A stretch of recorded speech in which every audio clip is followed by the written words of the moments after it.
आज जो हमारा टॉपिक है वो है संक्रमण तत्वों के सामान्य गुण। संक्रमण तत्व क्या होते हैं, इनकी क्या परिभाषा होती है, इसके पूर्व के वीडियो में मैंने आपको वो समझा दिया है। आज हम इनके सामान्य गुणों का अध्ययन करेंगे। तो संक्रमण तत्व मुख्य रूप से ये 5 सामान्य गुणों को प्रदर्शित करते हैं। कौन कौन से हैं? सबसे पहला है ऑक्सीकरण अवस्था। ये जो संक्रमण तत्व होते हैं ये एक से अधिक ऑक्सीकरण अवस्था प्रदर्शित करते हैं और इसी कारण इनके यौगिकों में इनकी जो संयोजकताएं होती हैं वो परिवर्ती संयोजकताएं होती हैं। मीनिंग ये है कि वो एक से अधिक प्रकार की संयोजकता प्रदर्शित करते हैं। दूसरा जो इनका महत्वपूर्ण गुण है वो है उत्प्रेरक का गुण। ये उत्प्रेरक का गुण प्रदर्शित करते हैं। तीसरा, इनमें रंगीन आयन बनाने की प्रवृत्ति होती है। चौथा, यह अंतः आकाशीय यौगिकों का निर्माण करते हैं। और पांचवा है इनके चुंबकीय गुण। तो हम आज के जो वीडियो है उसमें हम इसकी ऑक्सीकरण अवस्था, जो अभी मैंने बताया आपको कि ये एक से अधिक ऑक्सीकरण अवस्था प्रदर्शित करते हैं, तो वो किन कारणों से ऐसा होता है उसको आज जानने का इसमें प्रयास करेंगे। तो सबसे पहले आता है, हम चलते हैं इसमें ऑक्सीकरण अवस्था में। देखिए क्या कैसे होगा। ऑक्सीकरण अवस्था की बात करें तो मैंने आपको बताया था कि जो डी ब्लॉक के तत्व हैं जिनका सामान्य इलेक्ट्रॉनिक विन्यास n-1d 1 to 10 और ns 1 to 2 होता है। अब परिवर्ती ऑक्सीकरण अवस्था कैसे प्रदर्शित करते हैं, एक से अधिक ऑक्सीकरण अवस्थाएं कैसे इनके द्वारा शो की जाती हैं, वो समझने का प्रयास करते हैं। देखिए होता क्या है कि जो n-1 d ऑर्बिटल है और ये ns ऑर्बिटल है, इन दोनों की जो एनर्जीज हैं, इनकी जो ऊर्जाओं का जो मध्य अंतर होता है, ऊर्जाओं के बीच में जो डिफरेंस होता है वो बहुत अधिक नहीं होता है। तो इस कारण कभी कभी क्या होता है कि ns ऑर्बिटल तो के जो इलेक्ट्रॉन हैं वो तो बॉन्ड बनाने के लिए अवेलेबल है ही, उसके साथ साथ n-1d उपकोष के इलेक्ट्रॉन भी बॉन्ड बनाने के लिए अवेलेबल हो जाते हैं। तो जिसके कारण जो उनकी जो ऑक्सीकरण संख्या है वो इसके इलेक्ट्रॉन ns के इलेक्ट्रॉनों के साथ साथ n-1d इलेक्ट्रॉनों पर भी निर्भर हो जाती है। क्यों हो जाती है? फिर से कारण समझिए कि n-1d ऑर्बिटल और ns ऑर्बिटल्स की एनर्जी के बीच में जो डिफरेंस है वो बहुत कम होता है, जिसकी वजह से ns के इलेक्ट्रॉन और n-1d के इलेक्ट्रॉन दोनों ही बॉन्ड बनाने के लिए अवेलेबल हो जाते हैं। अब उदाहरण के लिए लेते हैं, देखिए बात करते हैं स्कैंडियम की।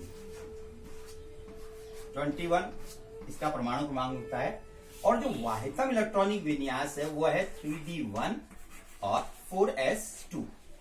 अब आप देख पा रहे हैं इसमें कि अभी मैंने आपको बताया कि जो इन दोनों की जो ऊर्जाएं हैं उनमें बहुत अधिक डिफरेंस नहीं होता है। तो इसकी जो सामान्य ऑक्सीकरण अवस्था है वो है +2।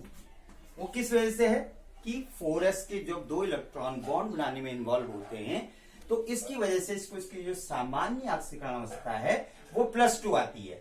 लेकिन जब यही हायर एनर्जी स्टेट में जाता है, उत्तेजित अवस्था में जाता है, तो इस 3d का जो एक इलेक्ट्रॉन है ये भी बॉन्ड बनाने के लिए अवेलेबल हो जाता है, जिस कारण इसकी जो दूसरी ऑक्सीकरण अवस्था आती है वो है +3। समझ में आ गया? क्लियर हो गया होगा कि जब +2 कब आती है, ये +2 कब आती है? जब 4s के इलेक्ट्रॉन बॉन्ड बनाने के लिए अवेलेबल होते हैं। और +3 कब आती है? जब हायर एनर्जी स्टेट में जाता है। तो क्योंकि इन दोनों के बीच में जो एनर्जी का गैप है, एनर्जी का डिफरेंस है वो बहुत कम होता है, तो जिसकी वजह से +2 तो अवेलेबल होता ही है, ये 2 इलेक्ट्रॉन तो अवेलेबल है ही, उसके साथ साथ एक और इलेक्ट्रॉन इसका अवेलेबल हो जाता है, तो इसकी जो ऑक्सीकरण अवस्था आ जाती है वो आ जाती है +3। ऐसी Ti है, उसमें 3d2, अगर हम Ti की बात करें 22, तो इसका आ जाता है 3d2 4s2। तो इसकी जो सामान्य ऑक्सीकरण अवस्था होती है वो +2 होती है और हायर ऑक्सीडेशन स्टेट हो जाती है वो हो जाती है +4।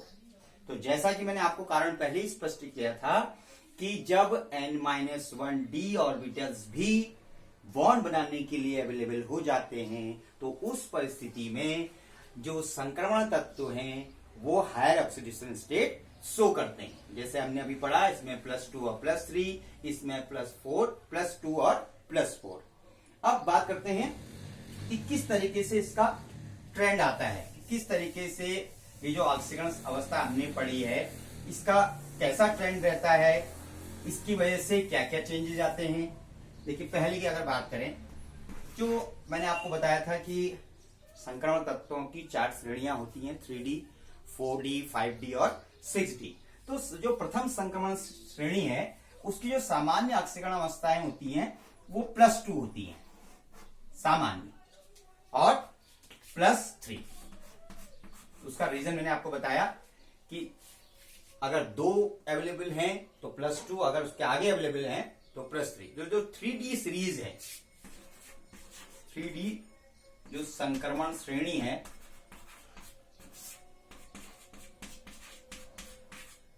उसमें जो सामान्य ऑक्सीकरण अवस्थाएं आती हैं +2 और +3। दूसरा,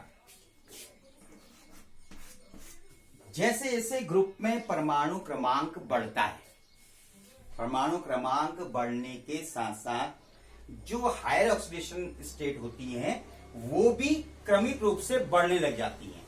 उदाहरण के लिए अगर बात की जाए तो हम जैसे बात करते हैं ग्रुप 8 के तत्वों की, जैसे Fe है तो Fe +2 भी शो करता है और +3 भी शो करता है, फेरस और फेरिक। लेकिन जब इसी ग्रुप में हम रुथीनियम में पहुंचते हैं, रुथीनियम में Ru, तो उसकी जो मैक्सिमम ऑक्सीडेशन स्टेट होती है वो +4, +6 और +8 तक पहुंच जाती है। तो जैसा कि आप देख रहे हैं कि परमाणु क्रमांक बढ़ने के साथ साथ ऑक्सीकरण अवस्था भी बढ़ रही है, यानी जो हायर ऑक्सीडेशन स्टेट है वो भी परमाणु क्रमांक बढ़ने के साथ साथ बढ़ जाती है। तीसरा, संक्रमण तत्वों में जो Ru है वही ऐसा तत्व है जिसकी सबसे अधिक ऑक्सीकरण अवस्था +8 होती है। ये अकेला है, इसके नीचे फिर Mn आता है जिसकी +7 होती है। तो रुथीनियम जो तत्व है उसकी मैक्सिमम ऑक्सीजन स्टेट +8 होती है। फिर तीसरा गुण देखिए इसका, इनकी जो हायर ऑक्सीडेशन स्टेट्स होती हैं वो इनके ऑक्साइड्स और फ्लोराइड्स में होती है। किस में होती हैं? ऑक्साइड्स और फ्लोराइड्स। अब कारण पूछेगा एग्जाम में कि कारण बताइए कि संक्रमण तत्व अपनी महत्वपूर्ण और महत्तम ऑक्सीकरण अवस्थाएं उनके फ्लोराइड्स और ऑक्साइड्स में ही शो करती हैं। तो उसका कारण क्या है कि आपको पता है कि फ्लोरीन और ऑक्सीजन पूरी आवर्त सारणी में सबसे अधिक वैद्युत ऋणात्मक तत्व हैं, हाईली इलेक्ट्रोनेगेटिव एलिमेंट्स होने के कारण संक्रमण तत्व जब उनसे संयोग करते हैं तो अपनी सबसे अधिक ऑक्सीकरण अवस्थाएं शो करते हैं। फिर आता है चौथा कि जब संक्रमण तत्व उपसहज संयोजक यौगिकों का निर्माण करते हैं, उपसहज संयोजक यौगिक, जब आप इसके नेक्स्ट चैप्टर में जाएंगे, अगले चैप्टरों में जाएंगे तो उसमें आप उपसहज संयोजक यौगिकों के बारे में भी पढ़ेंगे। तो जैसे एग्जाम्पल है जैसे NiCO का होल 4, इस तरीके के जो यौगिक बनते हैं उनमें जो ऑक्सीकरण अवस्थाएं होती हैं वो +1 से लेकर 0 तक भी हो सकती हैं। इसी में कोबाल्ट है, उसकी 0 हो जाती है। तो इस तरीके से हम देखते हैं कि विभिन्न तत्वों में विभिन्न यौगिकों में जो संक्रमण तत्वों की ऑक्सीकरण अवस्थाएं हैं वो अलग अलग होती हैं और उन्हीं अलग अलग ऑक्सीकरण अवस्थाओं के कारण ये परिवर्ती संयोजकताएं प्रदर्शित करते हैं। जैसे मैंने आपको बताया फेरस, फेरिक, कम और ज्यादा। इसमें रुथीनियम का बताया मैंने आपको +8। तो इस महत्वपूर्ण गुण के कारण हम जितने आगे गुण जो पढ़ेंगे अभी, जैसे मैंने बताया आपको, उत्प्रेरक का गुण प्रदर्शित करते हैं, चुंबकीय व्यवहार प्रदर्शित करते हैं, अंतःकाशीय यौगिकों का निर्माण करते हैं। तो ये सब प्रकार के जो भी गुण हैं उसका जो मूल कारण है वो उनकी परिवर्ती ऑक्सीकरण अवस्थाएं प्रदर्शित करने का गुण है। तो इसकी वजह से इनमें उत्प्रेरक का गुण भी पाया जाता है। हम अभी अध्ययन करेंगे इसके अगले वाले वीडियो में कि क्यों ये जो तत्व होते हैं ये उत्प्रेरक का गुण प्रदर्शित करते हैं। तो ये आपके लिए बहुत इंपॉर्टेंट है एग्जामिनेशन पॉइंट ऑफ व्यू से भी और समझने के उससे भी। जब आप इसको समझेंगे तभी याद कर पाएंगे, क्योंकि जब आप किसी चीज को समझ के लर्न करते हैं तो वो आपको लॉन्ग टाइम तक आपके दिमाग में रहती है। तो आप उसका यूज जब चाहे तब कर सकते हैं। तो नेक्स्ट वीडियो में मैं आपको इसके जो बचे हुए गुण हैं उनके बारे में पढ़ाऊंगा। तो इस वीडियो में इतना ही।